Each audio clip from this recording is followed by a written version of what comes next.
talk about as you've been building that business over 22 years. I know you've been through a lot, you've done a lot, seen a lot. What is one or two things that you had to work through in order to get on the other side of success, so to speak? So, what is something that you can share with the people that was a major hindrance or that was detrimental to your business? How did you overcome it? And after you overcame it, how did your business grow or continue to grow from there? Okay, so in the beginning, I was same as probably most of the people, just like in the audience, as I was working a 9 to 5, and one of the ways I wanted to, I want to get ahead of I was watching in the business that I was in. I'm like, well, I can get a little raise every year, but I just can't get to that next level that I wanted to get at. I want to start controlling my own destiny. One of the challenges, I was an avid golfer coming up, and I was working uh, for a company, and the golf course was about 8 minutes away, and there was a golf league that I wanted to play in. And they said, now the golf league started at between 4 and 5. I worked to 5. So I asked the lady who owned the company, hey, on Thursdays, you think I could get off at about 4:20, and then I can get to the golf course by 5 o'clock, by quarter to 5, and I could play in the last couple of groups. And she says, you know what? We work to 5 here. I'm like, it's just basically 20 weeks, and it's just on Thursdays. I could come in early. I could, stay late the next day, whatever we got to do. I just looking in for about 40 minutes to get off early. And she again assured me that that wasn't going to be a possibility. So it was kind of like right then I knew that I wanted to transition and be my own boss. So I started working real hard to do that. But one of the challenges I have is I went out on my own, and I started my own company, but I ran out of money. I couldn't make enough money on my business to sustain my income for my personal, pay rent, I had a car payment. Luckily, at that time, which was a blessing, that I didn't have a family just yet. I was single, so I had a little more disposable income, but uh, I still couldn't make enough in my business to sustain just putting money back into the company and pay my bills. So I had to go back and get another job, and then work and then take that extra money, put it back into the company to try to grow that.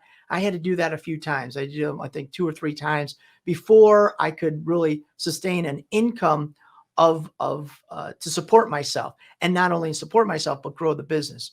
So that was a major challenge in my first endeavor of being into business myself.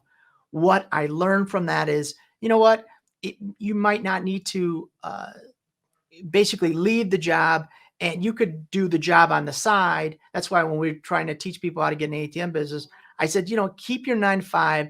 Let's use this as a side business until you can become full-time money.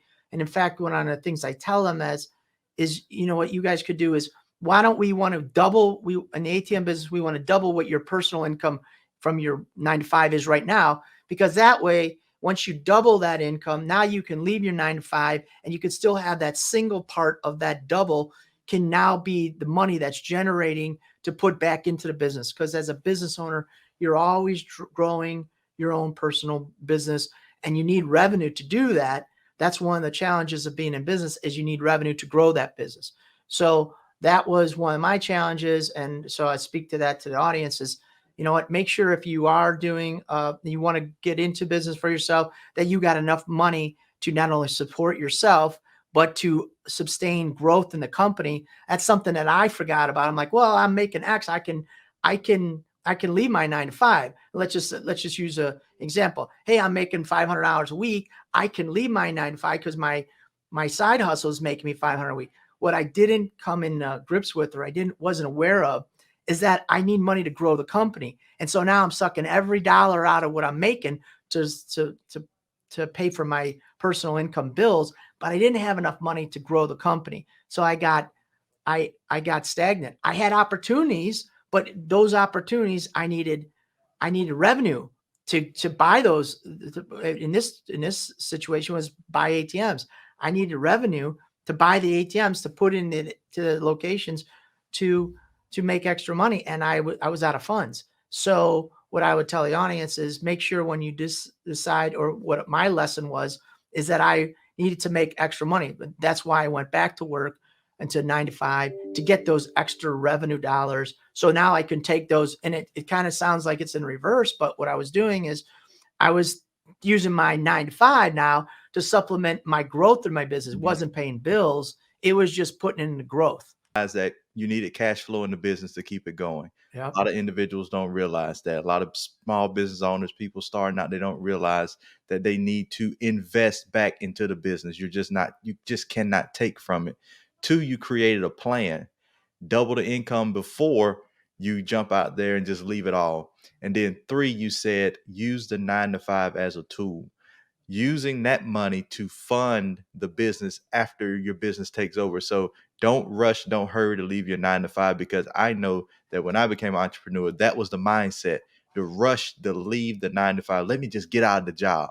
But then you get out of stability. If you have stability there, Mhm, if you have benefits, you leave those behind as well, because as an entrepreneur, you got to pay for all of that.